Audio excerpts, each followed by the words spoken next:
Applin is up next. We had Jamie was here last year for the first time. When we did Rising Above One, the one that we did not address at all was creative. And we had so many requests, look, this is a big challenge. Look, you sit there, you address a need, you come back with a great solution for them. We have to communicate that solution. So great to have Jamie. Jamie's the best. And I met Jamie in Texas a couple years ago. Jamie did a Swagger audio brand for me. And he just killed it. And so I think he's the best in the industry. You're going to love this. The reviews were great off of Jamie last time. So can we bring Jamie up? Jamie, ready? Brian? I'm here. Oh, there he is. My friend. How's it going, guys? I can't see myself on the screen, but you can see me? You can see me. Can you hear me? Yeah, got you now. Hey, all right, buddy, cool. To see you. It's good to see you guys. Good. Is it warm in the Toronto area? As warm as it gets in the beginning of February here in northern Ontario. You know what? We're not northern Ontario, but it's not bad. We live 6 months of the year. It's cold. Let's just say that. And right now we're right in the thick of it. So, it's all good. I've got thick skin when it comes to the cold weather. I'll share this with everyone. Right before COVID really became COVID, Jamie and I were together in Lansing, Michigan. We enjoyed a good meal at a little steakhouse right on the main strip in Lansing, and I don't think either one of us had any idea no clue ahead of us. But no Jamie, clue. I'm so glad you're with us, and buddy, take it away. It's all you. Great. Well, thank you guys for having me, and again, just thank you to Brian and Jennifer and the entire team here. You guys, hey Brian, are you seeing my video? Because I'm not seeing it at all. Just want to make sure we're good. And give me a nod there, or give me some sort of. You're good to go. You're awesome. Good to go. Okay, so as long as I've got control of the screen here. Okay, so anyway, as I was saying, thank you to you guys, for Darren, Speed, and the entire team for you guys having me back. It was a blast last time. Yeah, a little unfortunate that we're not able to do this in person, but it's hopefully coming around the bend in terms of all the virtual stuff. But in the meantime, thank you to you guys for putting this together, because it's so needed. We've got to keep sharp. We've got to keep talking to one another and encouraging one another. So that's my hope today, is that from a creative perspective and from building an ad campaign for your clients, I'm kind of hoping that I can give you guys some details. So as most presenters say, I got a lot to get through, so we need to just kind of get into this. And Brian, you can kind of just keep me accountable in terms of time. But so today I would like to share with you guys some findings that I believe are going to be really useful for you and your advertisers when it comes to developing their ad strategy. Okay, so this is the strategic effort that goes into not only developing the creative, but more importantly, how that creative gets deployed over the coming months and years. And it's really important that I stress the word years, because effective ad campaigns, as we know, they don't happen overnight. They just don't. Yet when I look around, or when I talk to various groups and sellers, I still see a lot of 30-day or 90-day contracts being sold. For me personally, if I've got a client who only wants to advertise with me for a couple of months, I'm actually going to send them packing. Now, I know that's probably a little bit harsh, but in all reality, I'm going to highly discourage them from spending their money on something that, to be honest, I just truly believe it's not going to work for them. It's not going to give them what they need and what they're hoping for. And my hope is that by being honest with them, they'll appreciate that and still give me their time to be able to explain what will work for them. So if you know anything about me, you likely know that I run a company called Creative Ready, and our entire mission is to help radio sellers develop creative ad strategies for their clients. And we put a lot of emphasis on long-term strategy. And we do this simply because history shows us that the biggest results when it comes to advertising primarily come from long-term strategies. That's where our overall profit and sustainability come from. So the month-to-month contracts, they're simply not going to cut it. And on a creative level, I'm very much against the one and done radio spot approach. And I believe that's where a lot of our problems lie when it comes to unsatisfied clients. It's in this short-sighted approach that, it's plagued our industry. And quite honestly, it's what produces terrible advertising. I think it's a big part of the reasons why clients leave. And I tend to think that it's also the reason why they feel that radio or TV doesn't work for them. You know what? And they're right, because short-term advertising doesn't work for anyone in any type of media. So if we want to see successful ad campaigns, which we do, because not only do our clients, the success of our clients depend on it, our careers depend on it.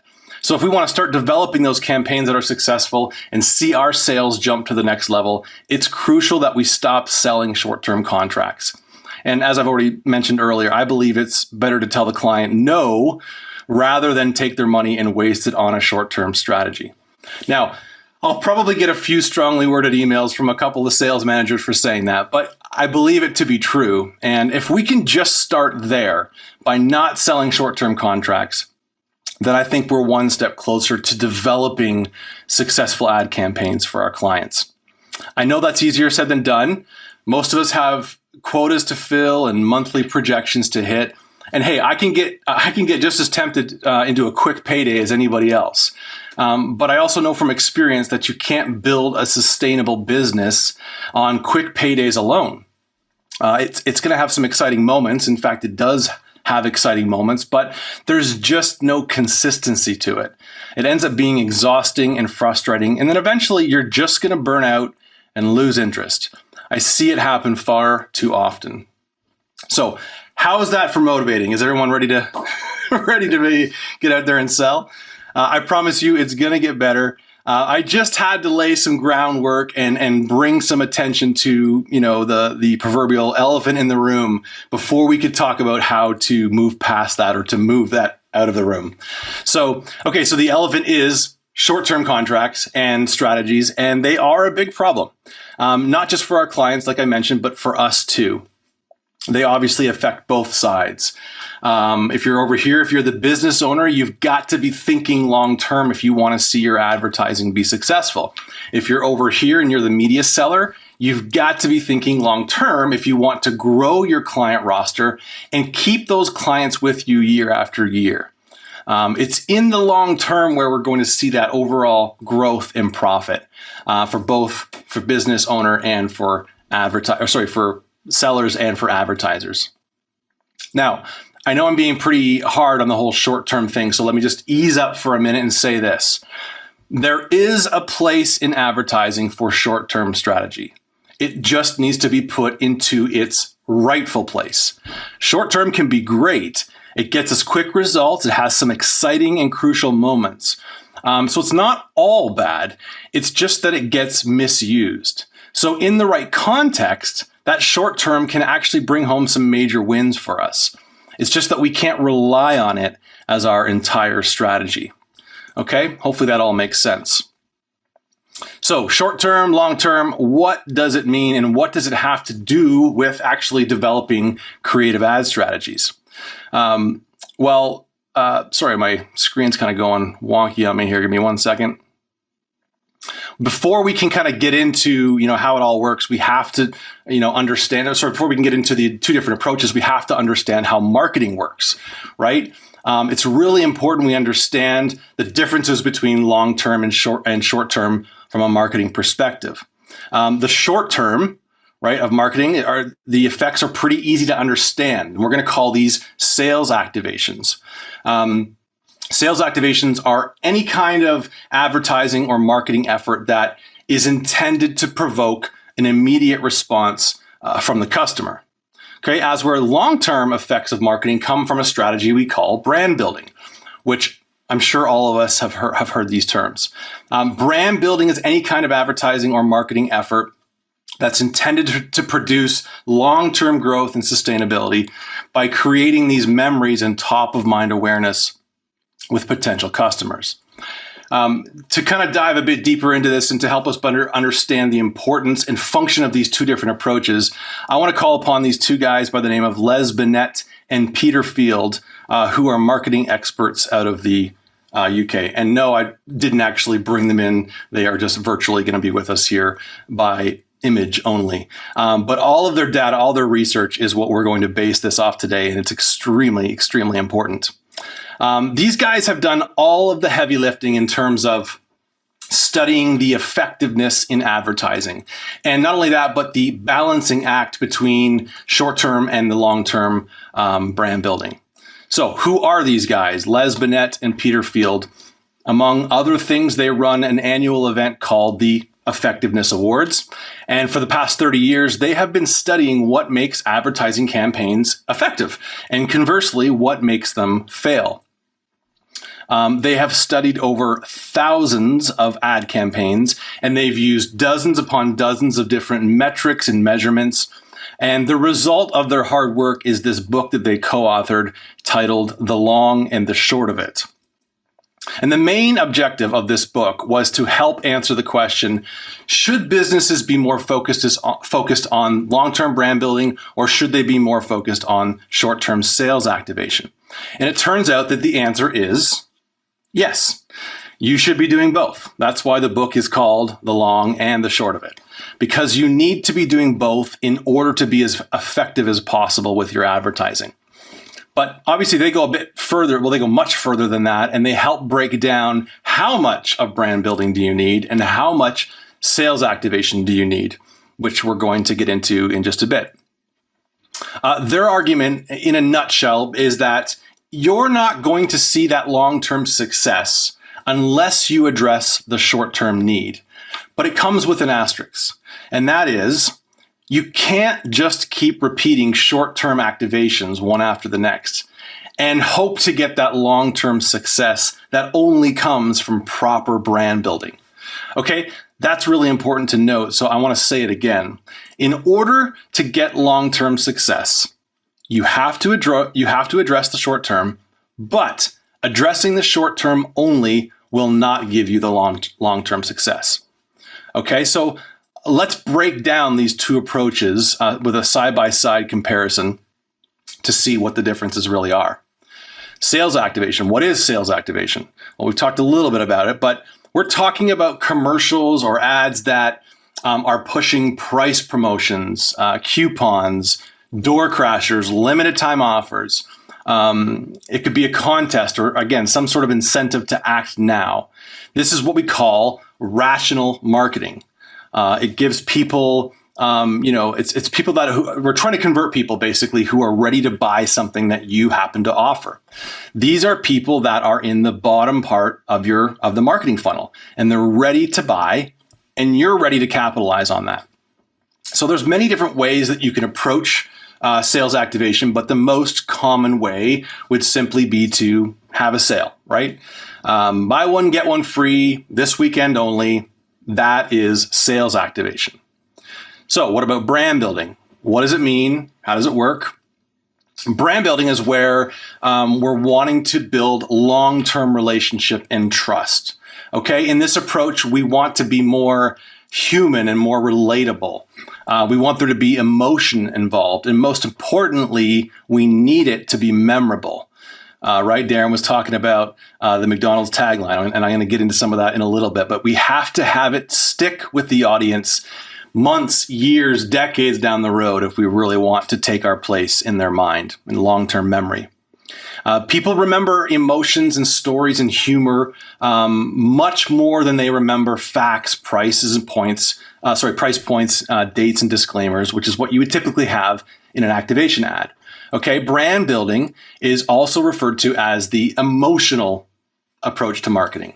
So we're telling stories, we're building long-term memory in hopes that they might respond to us later.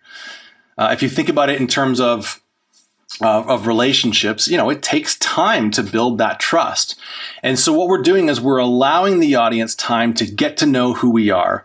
We're not necessarily looking to convert them right now. We're just planting seeds.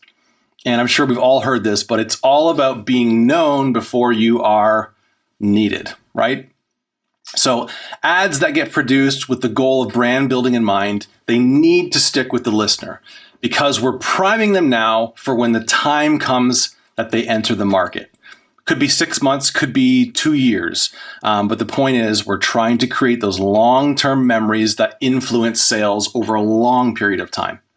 Okay, so what we say now needs to be remembered. So that gives a little bit of a breakdown in terms of how we speak. How we speak in sales activation is much different than how we speak in brand building. Okay, so who we're speaking to is another differentiator. So when we're speaking in sales activation, we're wanting to speak directly to existing customers, those that are ready to buy right now. And then brand building is designed to speak to not only existing customers, but to anyone who might be a customer in the future, which could be pretty much anybody. Let's go to this next slide here. This is a visual that comes from the Binet and Field study to help us kind of visualize it. So short-term sales activations require that tight, focused targeting, as you can see at the bottom of the sales funnel.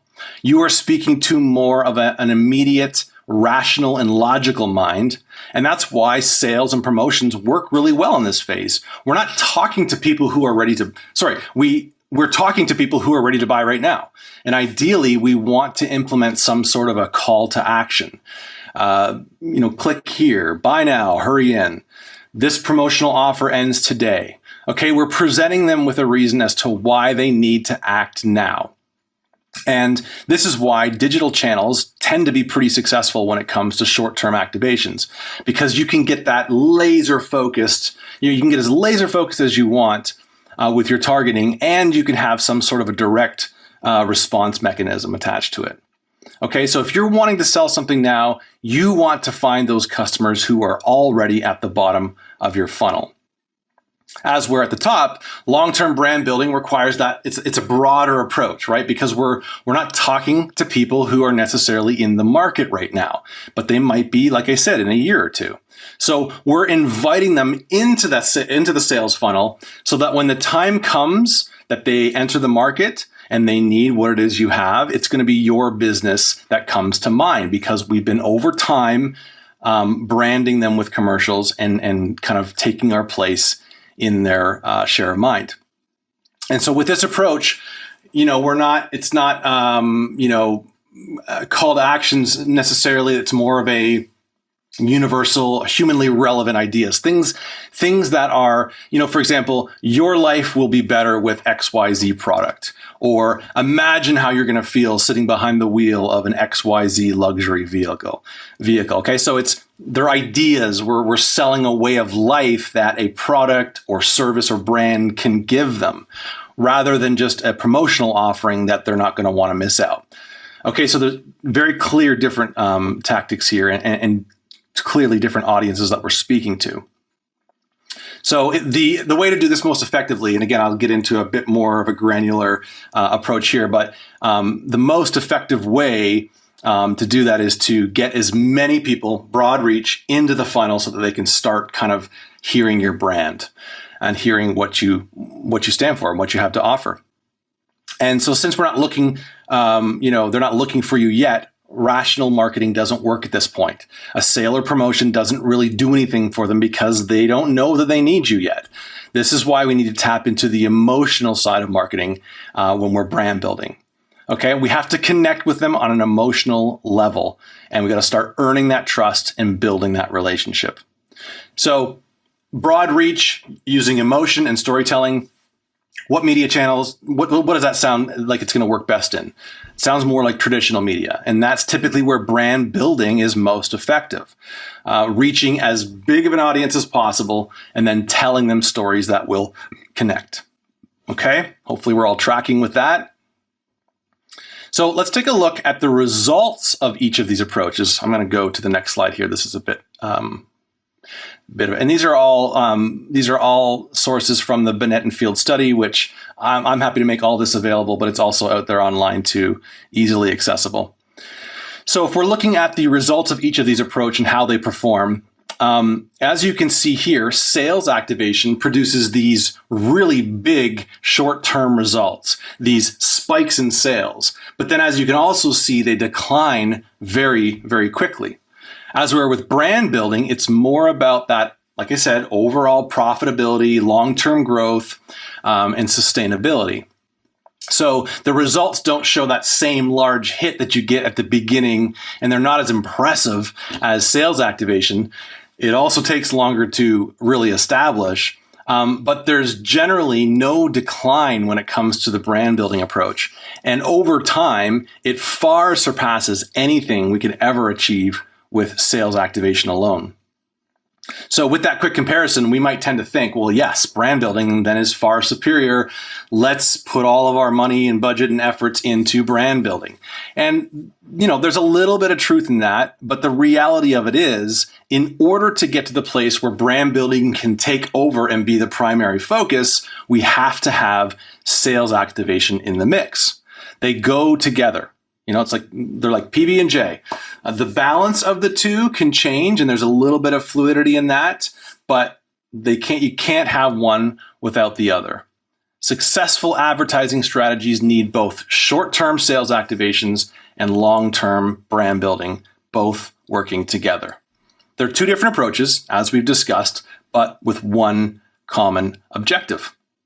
Okay, so the question that remains then is, how much effort do I put over here with brand building? How much effort do we allocate for sales activation?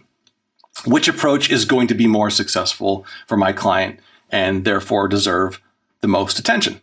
Well, again, Binet and Field to the rescue. They've gone ahead with all of the massive amounts of research over decades and found that it is likely going to look like a 60-40 split. Okay, their research shows that the optimal effectiveness happens when 60% of the budget is dedicated to long-term brand building and the remaining 40% is dedicated to short-term sales activation. Okay, and they call it the 60-40 rule.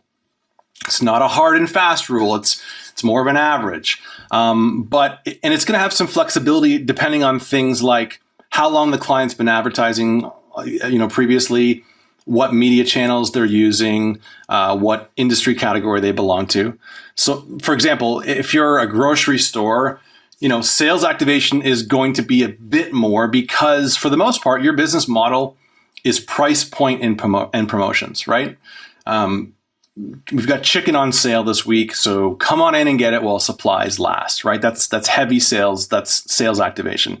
But if you're a financial service or a funeral home or a plumber, your customers aren't as easily motivated by promotion. So therefore, in those scenarios, brand building is where you'll rely more heavily on. And as well, context matters too. So for example, with digital evolving so quickly, sales activation has actually become more efficient. And what that means is if you're a business that uses a lot of digital, then your sales activation side of the equation actually requires less budget because it's more efficient. Therefore, it's allowing more room in the budget for brand building. This is great news for TV and radio. So maybe your split, or maybe your client's split in that scenario looks more like a 70-30 or an 80-20. Okay, so things like context, category all play a role in the final numbers, but on average, it's that 60-40 rule that you're going to at least find yourself starting out at. Okay, their data shows that right around that 40% mark is where you'll find the tipping point, and this is where sales activation stops working for you less and less the more you use it, and at that point, it actually starts to decay the brand. Which will affect your overall growth and profit. So in no scenario should you ever be spending more than 40% of your budget on short-term sales activation. Besides, the obvious negative impact that it'll have on your overall profit and growth, which should be enough of a reason in and of itself. Besides that, why else does this matter so much? Why is the overuse of sales activation so destructive? And it's destructive because it causes this term they call price sensitivity. And if your client is always known for having something on sale, or having an event, or it's all about sales activation, you begin to build a dependency on lower prices with your customers. And that obviously cuts into your profits and your long-term growth. And it really becomes difficult to pull the car out of the ditch, so to speak, at that point. A perfect example of this, which we're going to look into, is JCPenney. Now, among other reasons, I'm not going to come in and claim to know this, everything about the JC, Penny brand, but I can state this, that one of the key factors that have led to the ongoing demise of JCPenney was and is their short-term approach to advertising. All of their ads, which I'll play a couple examples in a minute, all of them are pushing sales activation. And what happens is they got caught in this endless loop of lower prices, coupons, sales events, which ultimately led to price sensitivity, profit loss, and a decline in the overall business and brand. Okay, so let's actually, let's play a few ads here. And I'm going to play one of their originals first. Oops, let's get back here. Oh, I just gave away another case study. Hey, Brian, are we, there we go. If I hover. Okay, here's one of their first ads. Over the years, JCPenney has kept in step with fashion while still keeping in line with your budget. Well, now there's a new twist. Store-wide savings during our 91st anniversary sale. It's our biggest sale of the year. Save on new moves for girls, JCPenney towels, Hunt Club clothing, and more. So boogie on over to the anniversary sale. JCPenney! Prices haven't dipped this low since the jitterbug. All right, boogie on over to the anniversary sale. That actually wasn't one of the original ads. Sorry, that was just an ad from back in the 80s. I'm wanting to contrast, way back in the 80s, this is what their ads sounded like. Now, here's a couple examples of what, more current day. It's finally here. Black Friday in July at JCPenney. Score thousands of deals plus save more with coupon. That means select shorts starting at $10.49 and bath towels only $2.79. Plus earn $10 bonus rewards. And Sunday, JCPenney. Okay, we'll go one more just for to drive home my point. Shop the JCPenney Friends and Family Sale. Save up to 50% across the store. And everyone's welcome to an extra 30% off coupon.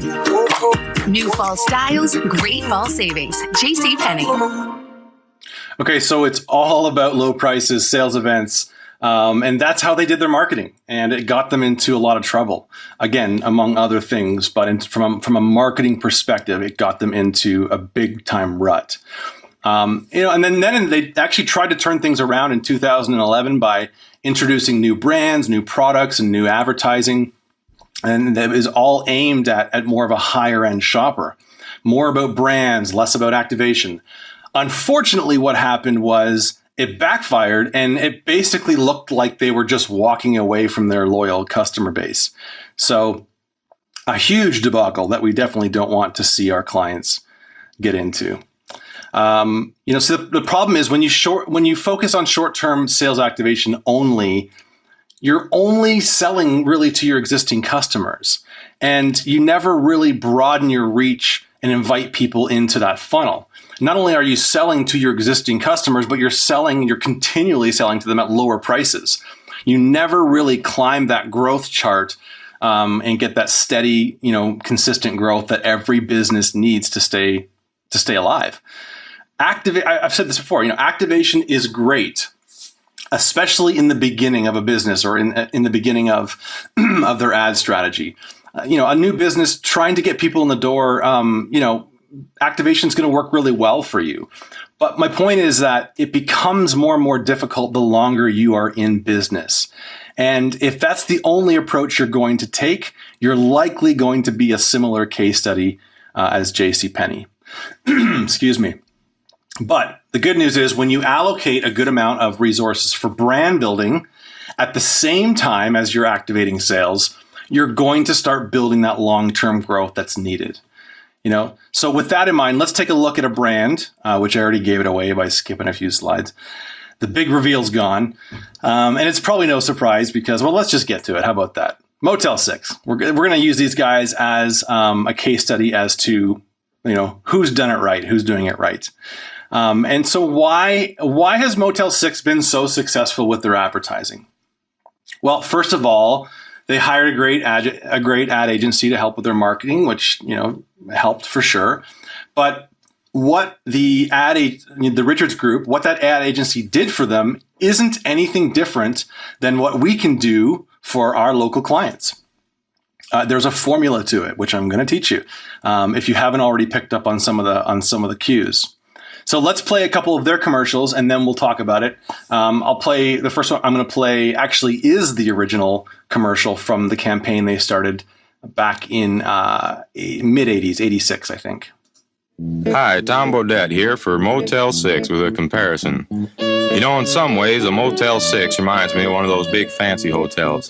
They've got beds, we've got beds. They got sinks and showers, by golly, we got them too. There are differences, though. You can't get a hot facial mud pack at Motel 6 like at those fancy joints, and you won't find French milled soap or avocado body balm. You will, however, find a clean, comfortable room and the lowest rates nationwide. Under $19 in most places, a lot less in some, a little more in others, but always the lowest price of any national chain, and always a heck of a deal. Motel 6 has 400 locations from coast to coast, and we operate every darn one of them, which means they're always clean and comfortable. Oh, sure, it'll be rough to survive one night without avocado body balm or French milled soap, but maybe the money you save will help get you over it. It always works for me. Well, I'm Tom Bodette from Motel 6, and we'll leave the light on for you. Okay, sorry, that was the 60. Couldn't find the 30. These next two are 30s. So this is 25 years later. Here's what one of their spots sounds like. Hi, Tom Bodette. Motel 6 is a lot like this streaming music thing because you get to skip what you don't want and stick with the good stuff, like skipping the overpriced room with the shea butter and flaxseed scalp revitalizer when all you really want is a clean, comfortable room and the lowest price of any national chain. As they say in the music biz, it's all killer, no filler. Book now at motel6.com or on your smartphone. I'm Tom Bodette for Motel 6, and we'll leave the light on for you. Okay, let me give you one more. This is current day. Oops. Here we go. Current day. Hi, Tom Bodette here to pitch a new concept, Motel 6 Feet Apart. It's not an official name change, just something I'm workshopping. See, Motel 6 is all about following social distancing rules and enhanced cleaning procedures, and they're still offering a clean, comfortable room at a great low price, so you can keep your distance from overspending. Well, I'm Tom Bodette for Motel 6 Feet Apart. Still think that works. And we'll leave the light on for you. Book online at motel6.com. Okay, so here's the Motel 6 creative strategy broken down for you. They focus on storytelling, which is obviously entertaining and it keeps the listener engaged. They stick to typically 1 point per commercial, okay? They're not trying to say everything about their business to everyone in a matter of 30 seconds. They stick to typically 1 point. They never mention price point or promotional offers. They might sometimes, again, they'll use their tagline where it's the lowest price in any national chain, but it's rare that they'll actually talk about a price point, and they don't talk about promotional offers. And then, of course, they're consistent. They've been using that same voice, that same piece of music, and that same tagline in every commercial, and they've been doing it for 35 years. That's how you build a recognizable brand. And it does not matter whether you have a great big national budget or you have a smaller, more realistic local budget. The same principles apply. So we should all be taking a page out of the Motel 6 book and start telling stories. If you want your client's business or brand to be remembered and you want to evoke a response from people, then stories is a great way to do that. It's one of the ways, and I'll get into a few other ways in just a minute. But in terms of story, humans resonate with story. Since the beginning of time, we pay attention to them. We remember them. They are a part of the way that we structure our understanding of the world. So creative storytelling in advertising tends to get a stronger emotional response. And they tend to be more effective when retention is the goal, which is the goal. Motel 6 has been doing this. They've been telling stories in their advertising for 35 years because it works. 35 years. And, that statement typically leads to a question of someone saying, well, what about an ad or a campaign becoming less effective the longer that it airs, which is what we would call wear out. I get asked that all the time. And the reality of it is, wear out is actually somewhat of a myth. Skip to the slide here. Here we go. Ads don't typically wear out of their effectiveness. Now, they might get tired, they might get a bit stale, but we shouldn't confuse that with effectiveness. They're still doing their job by keeping the brand or the business at top of mind. Advertisers, they don't need more mediocre pieces of creative. What they need fewer pieces of really great creative that are worked harder over longer periods of time. This allows for that maximum exposure and an opportunity to let the campaign sink into the long-term memory of the audience. We've heard this probably 100 times, 1,000 times, and you're going to hear it 3 more times. Repetition is our friend. Repetition is our friend. Repetition is our friend. And the more that we change up the creative, the more we're losing out on that opportunity. Not to beat up on our industry too much, but we are notorious for changing up the creative or jumping ship on a campaign that we think it's not working. Or maybe we're just reacting to our clients who think it's not working. But then when we comply with their efforts to pull it off the air and change it up, what we're doing is we're fragmenting their ad strategy. The campaign is working. It just needs time. Okay? It just needs time. And that's going to segue into the topic of measuring results and the effectiveness of our ad strategy. How are we doing for time here? Okay, I'm going to pick up the pace a little bit. This is just a little blurb on measuring results, which is really good for clients to see this. They need to see the data, right? Everyone needs to see data. And this is from the Binet and Field study. When it comes to measuring results, it's really important that we're measuring short-term results based upon our short-term efforts. And likewise, our long-term results should be based upon long-term efforts. We can't mix the two. Just because we're having success in the short term is not an indicator that we're going to have success in the long term. If you were to look at this chart, most business owners would see how successful their short-term sales activations are and would just likely want to keep repeating them over and over. But as you've heard me say over the past 30 minutes here, we can't do that. We have to be able to look beyond that for the long term. And as you see here, year 3 and beyond, it's brand building that really starts to take over and it becomes that dominant force. The problem is that we never tend to look that far down the road, or we never even get there because we're so focused on short-term results and we're under so much pressure to deliver those results and deliver them quickly. So it can be deceiving because that short-term activation does and can deliver big results. It's exciting and it makes us think, oh, we've done it right.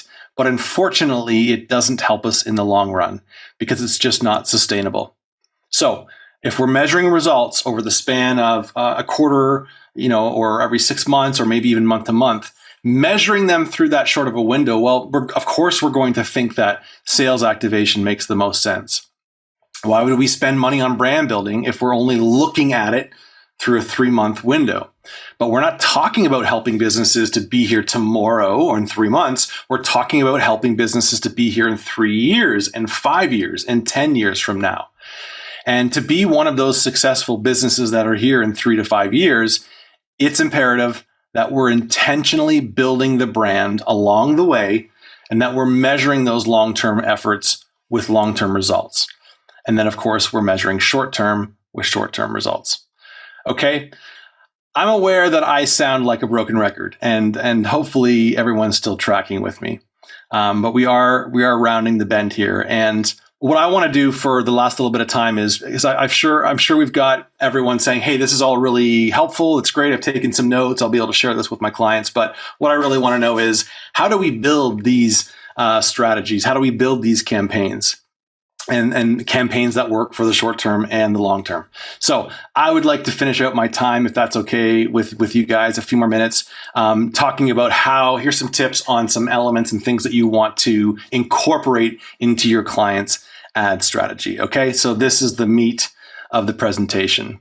So where do we start? When we sit down to write an ad for our client, do we start with the sales activation or do we start with the brand?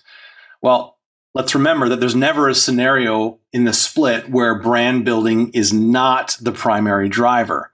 We know the balance can be flexible, but there's never a time where sales activation outweighs brand building. So it just makes sense that we start there. The creative process should always start with the brand.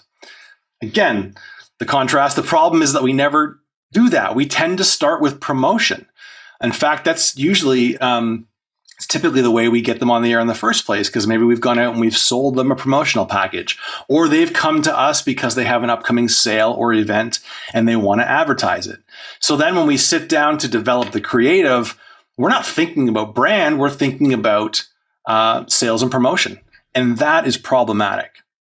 So as I've been saying, you can't build long-term strategy using short-term activations. And the same is true when it comes to developing our clients' creative. We can't start there. We've got to go down the road to where we want to be, and then we have to work backwards. And we do that by developing what I like to refer to as audio brands and audio brand assets. Some marketing experts call them fluent devices. You can call them whatever you want. I personally call them audio brand assets. And the point is they are various audio-based elements that get used in all of your clients' advertising, just like the Motel 6 brand, right? Their audio brand assets are the voice of Tom Bodett, that country folksy music bed with the guitar and fiddle, their tagline, "We'll leave the light on for you," and typically their positioning statement, that's 4 things: a clean, comfortable room for the lowest price of any national chain. So in every commercial, they've got 3 to 4 brand assets that they're using every single time. And those are extremely valuable, and they become very, very infectious, and they sink into the long-term memory retention.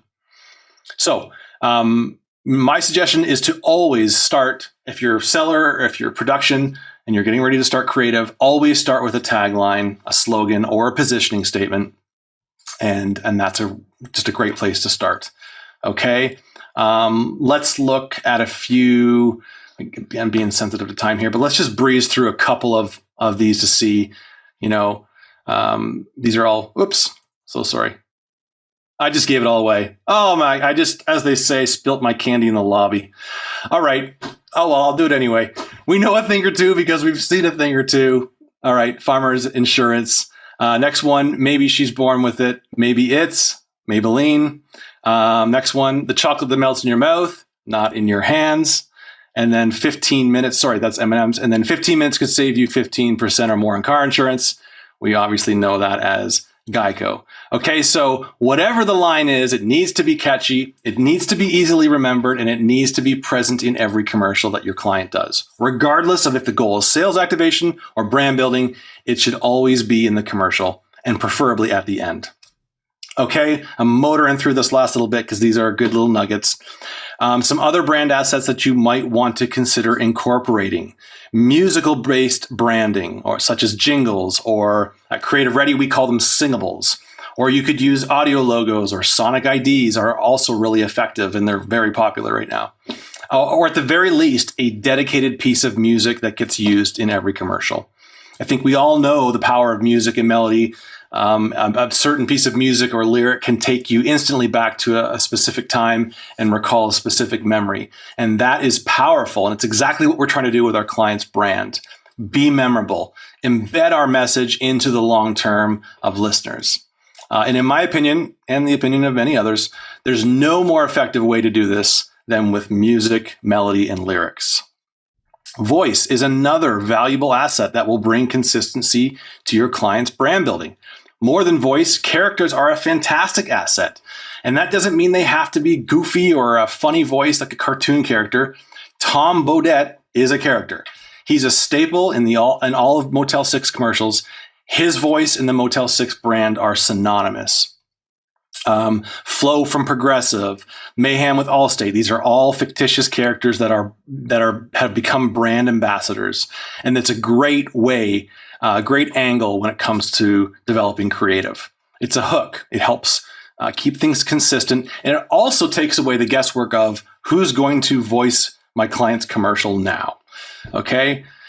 So at the very least, pick a voice that you feel represents the brand, and then stick with it. Do not change it. In fact, the most important thing when it comes to all of these brand assets is that you keep them consistent. Do not break character.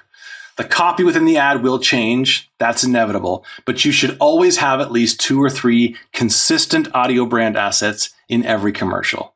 And that's how you build an audio brand. Okay, I'm skipping over the COVID thing because we don't have time. And if you want to know my thoughts on the whole COVID thing, you can just talk to me afterwards. But let's just wrap up in closing here, okay? When it comes to developing your client's creative campaign strategy for short-term and for long-term, what we want to do is we want to start with a tagline or positioning statement. Then we want to pull in 2 or 3 more unique assets that you can build your client's commercials around. And you want to use them in every one of their commercials. And then most importantly, never, ever break character, okay? Once you have all that in place, then you can start writing scripts. Do not try and start to write a 30-second spot until you have those assets in place. You need a roadmap. You need a template that is built for your client. And I'll be honest, that is the hardest part. But once you get something developed that's sticky and memorable, writing new ads after that becomes a breeze. Okay, last slide. Once you have the overall tone of the brand securely in place, writing in activations and promotions, new product launches, and stories all become much easier. Okay, wow, I went longer than I thought, and I'm sorry for that. I know there's got to be some time for questions, but I'll throw it back to you guys. No one's upset because you went long, brother. That was great stuff. That was really, really good stuff. Speed and I have just been sitting out here listening, talking about all the similarities. Yeah, I mean, Jamie, what occurs to me is I'm sitting there listening to you and the techniques you're talking about building a brand and building a long-term brand versus a short-term tactical message. It's exactly the same with each and every one of us in terms of, look, everybody on this call today, we're all brands, right? 100%. We're all trying to separate ourselves from the competition. And the rules 100%. That, Jamie, you laid out is exactly the same. We spend so much time on sales activation, cheap rates, package du jour, that sort of thing, as opposed to telling stories and building relationships and looking for the long term. Yeah, 100%. I thought it was fantastic. Thank you, guys. Thank you. Hey, Jamie, we got some questions. Actually, several questions. I don't know that we'll get to all of them, but this one's came in from New York.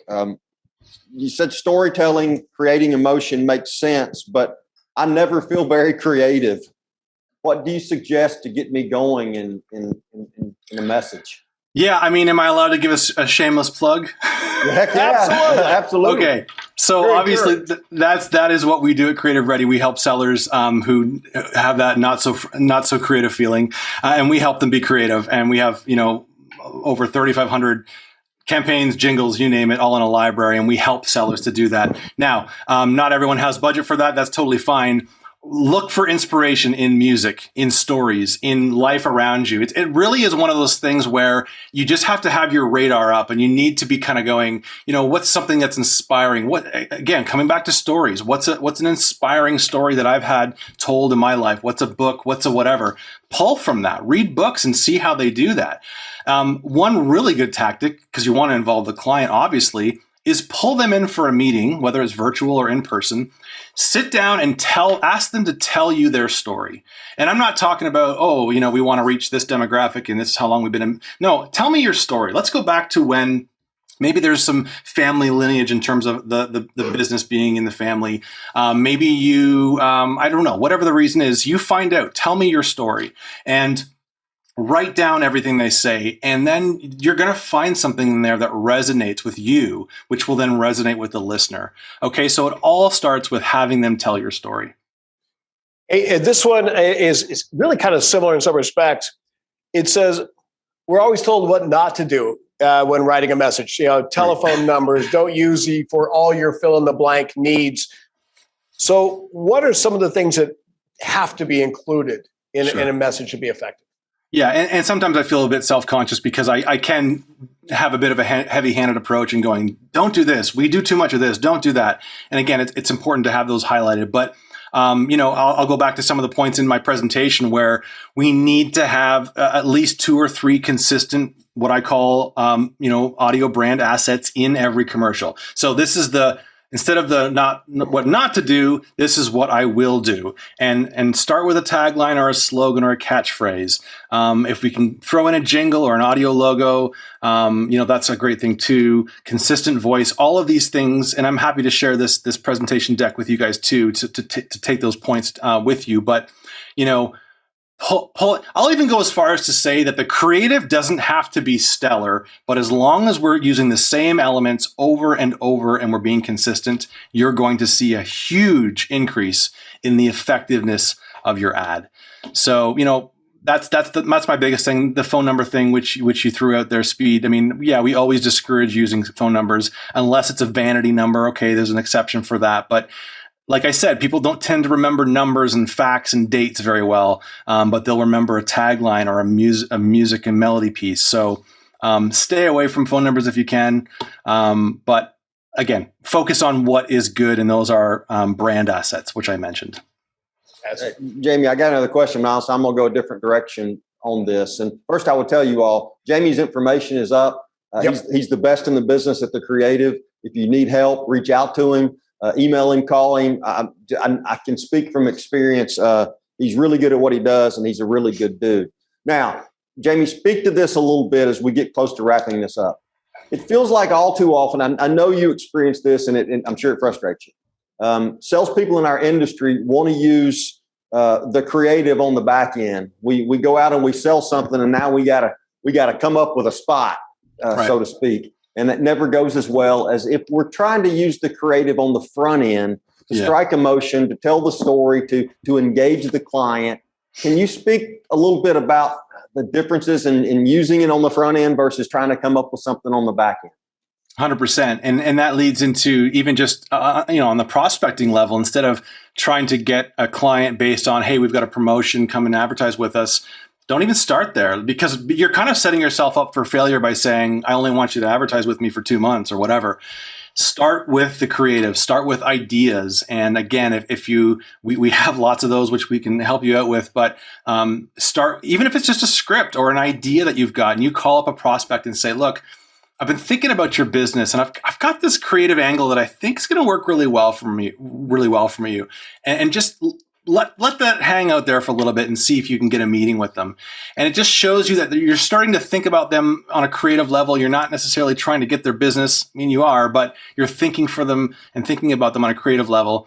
And it typically the response is so much better than, hey, we've got a promotion, would you advertise with us? So on the front end, yeah, absolutely. Start with never. We say to our sellers, don't ever go into a presentation without an idea.